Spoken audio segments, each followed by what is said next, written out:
Hello বন্ধুরা, আসসালামু আলাইকুম। অনেকে আছে ঠিক রকম মেক্সি সেলাই করতে পারে না। তো চলুন আজকে মেক্সি সেলাই করে দেখাবো আপনাদেরকে। ভিডিওটি ভালো লাগলে শেয়ার করে দিবেন। প্রথমে আমি 4টি পার্ট কাটছি 3 ইঞ্চি করে। তো এটা নিচের ঝুল দিব আমি।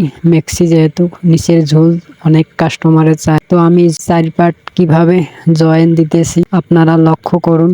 অবশ্যই এইভাবে কাজ করলে আপনার কাজ আরো সুন্দর হবে। পার্ট জয়েন দেওয়া শেষ হয়ে গেল।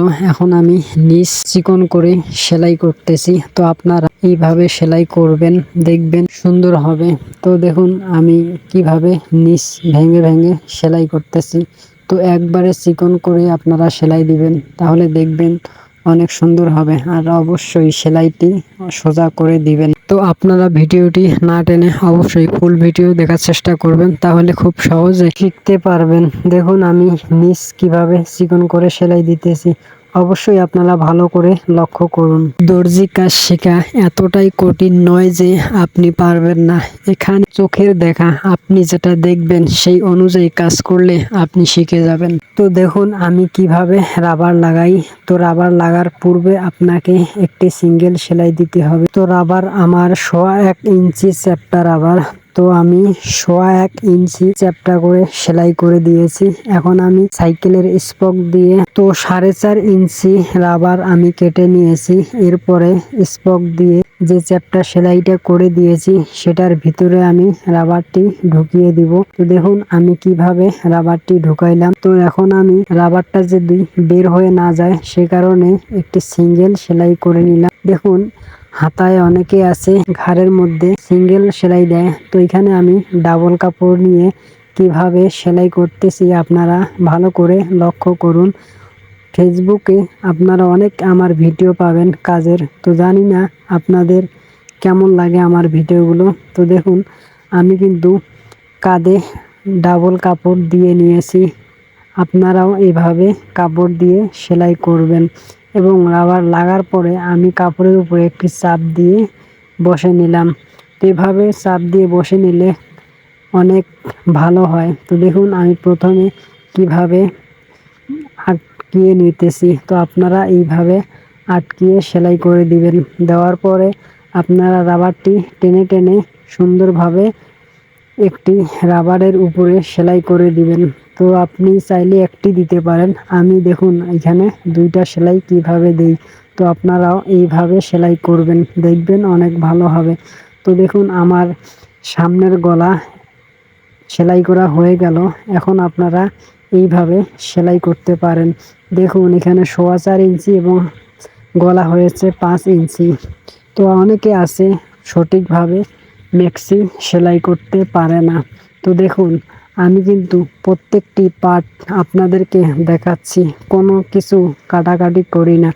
আপনারা যদি এত সহজে শিখতে না পারেন তাহলে আমি মনে করব আমার আসলে আপনাদের বোঝাইতে একটু সমস্যা হয়েছে। তো দেখুন আমি আরেকটি রাবার কিভাবে ঢুকাইলাম। তো আপনারা আমার এই সিস্টেমে যদি কাজ করেন তো দেখবেন আপনার কাজ অনেক ভালো হবে। তো দেখুন আমি কিন্তু ডাবল কাপড়গুলো সেলাই করে নিয়েছি ডাইরেক্ট রাবারের সাথে। এর উপরে আপনারা একটা ডাবল চাপ সেলাই করে দিবেন, তাহলে দেখবেন গলাটা শক্ত হয়ে পড়ে থাকবে। তো দেখুন আমি কিভাবে ডাবল কাপড় লাগাই। অবশ্যই আমার এই ভিডিওগুলো আপনাদেরকে কেমন লাগে আপনারা জানিয়ে যাবেন। এবং অনেকে আছে ঠিক রকম কাজ করে কিন্তু কাজের ভিডিওগুলো সঠিকভাবে করতে পারে না। তো দেখুন আমি কিন্তু চেষ্টা করি আপনাদেরকে ভালো ভালো ভিডিও দেওয়ার জন্য। তো আশা করি আমার ভিডিওগুলো আপনাদের ভালো লাগবে। তো আমি চেষ্টা করি যতটুকু পারি। তো দেখুন আমি আর আটকিয়ে নেওয়া হয়ে গেল। এখন আমি রাবারটি টেনে টেনে কাপড়টি সমান করে নিব। নেওয়ার পরে কাপড়ের উপরে মানে রাবারের উপরে আমি কিন্তু 2টা করে সেলাই করে নিতেছি। তো আপনারাও এইভাবে কাজ করবেন, আশা করি আপনাদের ভালো লাগবে। তো দেখুন আমার কিন্তু রাবার লাগা শেষ হয়ে গেল। এখন আমি কি করব আপনারা ভালো করে ভিডিওটি লক্ষ্য করুন। এখন আমি কাট জয়েন দিব। তো তো দেখুন আমি যেভাবে কাঁধ জয়েন দিতেছি এইভাবে কাঁধ যদি আপনি জয়েন দেন তাহলে কিন্তু আপনার কাঁধে কখনো কাঁচা বের হবে না। তো দেখুন আমি কিভাবে কাঁধ জয়েন দেই। তো আমার একটি কাঁধ জয়েন দেওয়া হয়ে গেল, আমি আরেকটি কাঁধ কিভাবে জয়েন দেই। তো দেখুন ভিডিওটি ভালো করে লক্ষ্য করুন, আমি কিন্তু আপনাদেরকে সঠিকভাবে বোঝানোর চেষ্টা করি। তো দেখুন আমার কাঁধ জয়েন দেওয়া শেষ হয়ে গেল এবং সামন এবং পিছন সমানভাবে আছে এবং কোনো কাঁচা বের হবে না। আপনারা চাইলে এইভাবে সেলাই করতে পারেন। তো দেখুন আমি এখন হাতা সেলাই করব। অবশ্যই হাতা সেলাই করার পূর্বে নিচে 1 ইঞ্চি চ্যাপ্টা বা হাফ ইঞ্চি চ্যাপ্টা সেলাই করে দিতে পারেন। তো দেখুন আমি কিভাবে হাতা সেলাই করি, তো আপনারাও এভাবে সেলাই করবেন। তো চলুন ভিডিওটি আপনারা শেষ পর্যন্ত দেখি, টানাটানি করলে কিন্তু আপনারা শিখতে পারবেন না। দেখুন আমি কিভাবে হাতা সেলাই করি এবং সাইডে 2টা করে সেলাই দিই, হাতে চাপ সেলাই দিই। তো এখন আমি ম্যাক্সির যে বডি সেখানে আমি হাতাটা লাগিয়ে দিব। তো দেখুন হাতার মাঝখানে একটি চাকান কেটে নেবেন, এরপরে কাঁধের যে সেলাই করছেন সেই জয়েন্ট অনুযায়ী সমানভাবে আপনারা হাতা লাগাবেন। তো দেখুন আপনি কিভাবে হাতা লাগাই, আসলে আমার ভিডিওগুলো কিন্তু সব সময় আমি নিখুঁতভাবে দেওয়ার চেষ্টা করি। জানি না আপনারা কিভাবে কাজ করেন বা কিভাবে সেলাই করেন। তো আসলে দর্জি কাজ এমন একটা কাজ, এটা আপনি যত জায়গায় যাবেন তত নতুন নতুন ডিজাইন, নতুন নতুন অভিজ্ঞতা শিখতে পারবেন।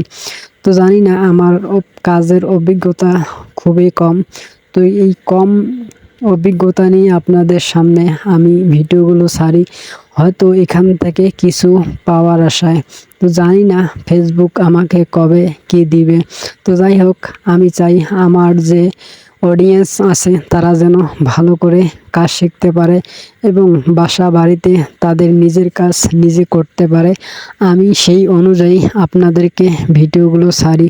তো দেখুন আমি কিভাবে হাতা লাগাই। তো আমার হাতা লাগা শেষ হয়ে গেল, এরপরে আপনারা একটি হাতাটা ঘষা মেরে নেবেন, তাহলে দেখবেন হাতাটা খুব সুন্দরভাবে বসে যাবে। তো এখন আমি হাতা লাগা শেষ হয়ে গেল, এখন হাতার মুখ আমি 10 ইঞ্চি মেপে নিলাম।